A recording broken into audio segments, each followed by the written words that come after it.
So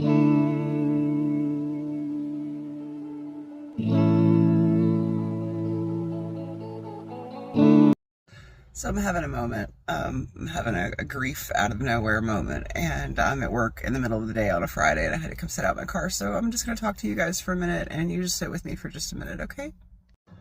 And if you can't handle this right now, I get it. I get it. Scroll on. It's fine.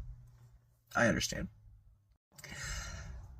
So my mom passed away about 3 years ago, 3.5 years ago now.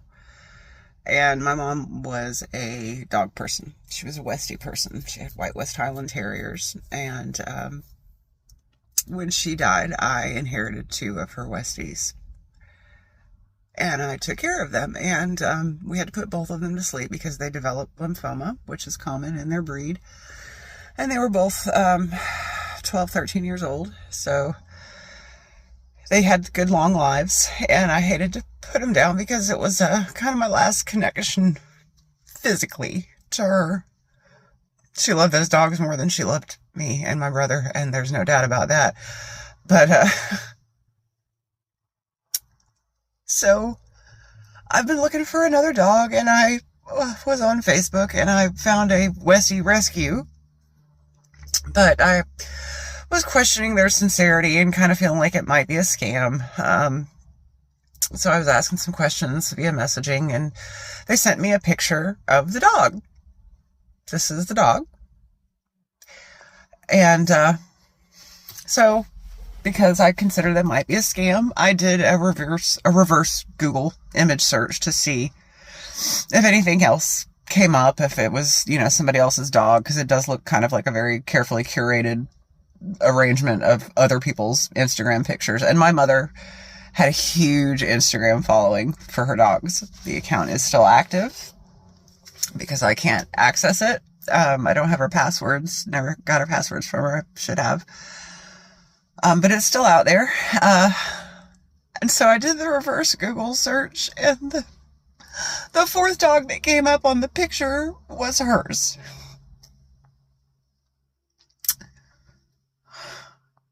And I don't know why. It upset me so much. I don't know why seeing my mother's dog, who's no longer around, and she's no longer around, posted by someone else, upset me so much. And I think it's because I know that as much as she hated having any identity online, this woman was Rusty Shackelford from King of Dale. Like, she had no online presence other than this account for her dogs.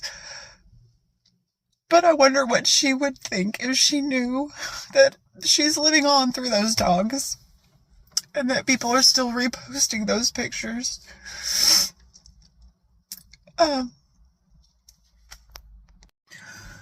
Oh, it's the craziest things that get you. It really is. Because I swear, I have not had a moment like this since right after she passed away. And I know that grief is different when you are neurodivergent. We do not grieve the same.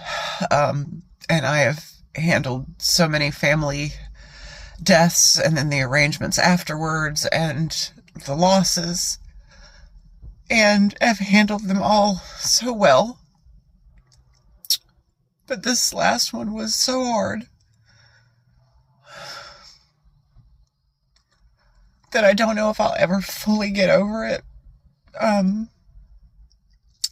For all the issues that we had, my mother was my only friend.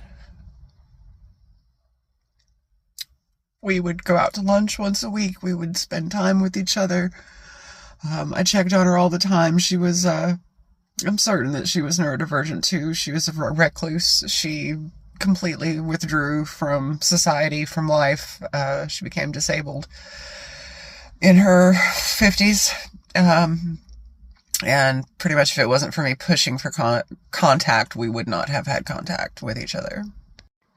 And I lived with her a year before she passed, and it was probably the most time that we had spent together. under the same roof. My mother did not raise me. Her parents raised me. And it was awkward and it was uncomfortable. And she was very outspoken and everything had to be a certain way and her way. And it was very difficult for me to live with her. And she knew that it would be. But I don't know if I ever really grieved the loss. Or I don't know if this is just grief confetti. Because, I've heard that saying that grief is like confetti. You sweep it all up and you think you've got all of it. And then weeks later, months later, you'll find some in a corner somewhere that you didn't know was there. And I think this is grief confetti.